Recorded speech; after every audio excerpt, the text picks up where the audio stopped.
Hey guys, I'm back with episode 2 of Strike the Blood.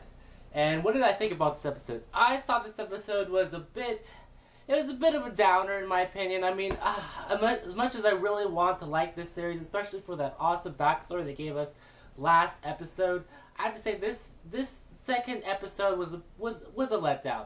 So the first half of this episode, we get to find that Yukina has moved next door to Kyoji. She also doesn't know anything about the real world, which is interesting in a way because we get to hear more about her past in the Lion King organization.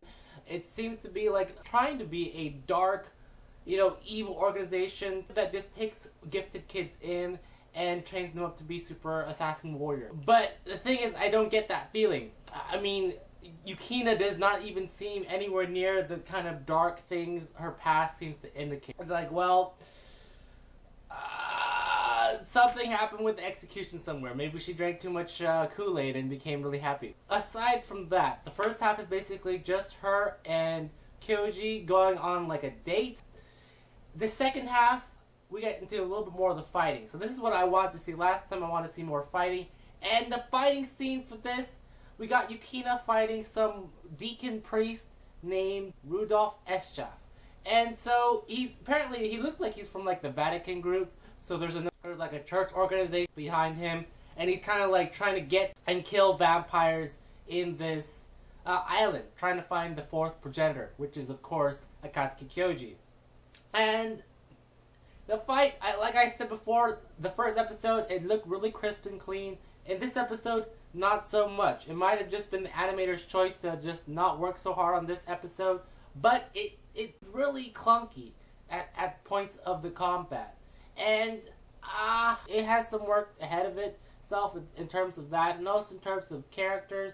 I mean, Yukina has to woman up. She has to woman up and stop becoming this kind of naive pushover, and they need to cut out all these cliche lines about hey, that's a really nice move you got there. I wanted to see that move, and now I'm going to show you my super move. It's kind of like this back and forth. I feel like I'm back in kindergarten here, and we're shouting out, special attacks at each other. Come on, we got to move away from this, especially if you're going to introduce a lot of these really deep questions about being taken away when you're a young kid and being trained in solitude away from the real world. The good thing is there's more than 12 episodes, so this series has a lot of time to work with itself to fix all these really mediocre problems that keep it from becoming very interesting as a series. But last 5 minutes of this episode, Akatsuki Kyoji went berserk. He's going nuts. He's exploding. He's basically erupting out, electricity and all that crazy ass stuff. He's going Super Saiyan.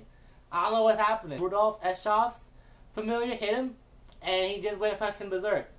For some reason, we don't know. Is he gonna turn into some monster? I want to say that he turns into Godzilla or something. I rate the last 5 minutes of this episode being an 8 or 9, and basically the rest of it being some sort of just extra stuff that wasn't really that important, that I felt was a bit drawn out and didn't really even help develop the character. It kind of seemed that a lot of animation companies, just in general, seem very hesitant to move away from the cliches because they're afraid, I assume they're afraid, that people won't like it if they can't compare it to another series.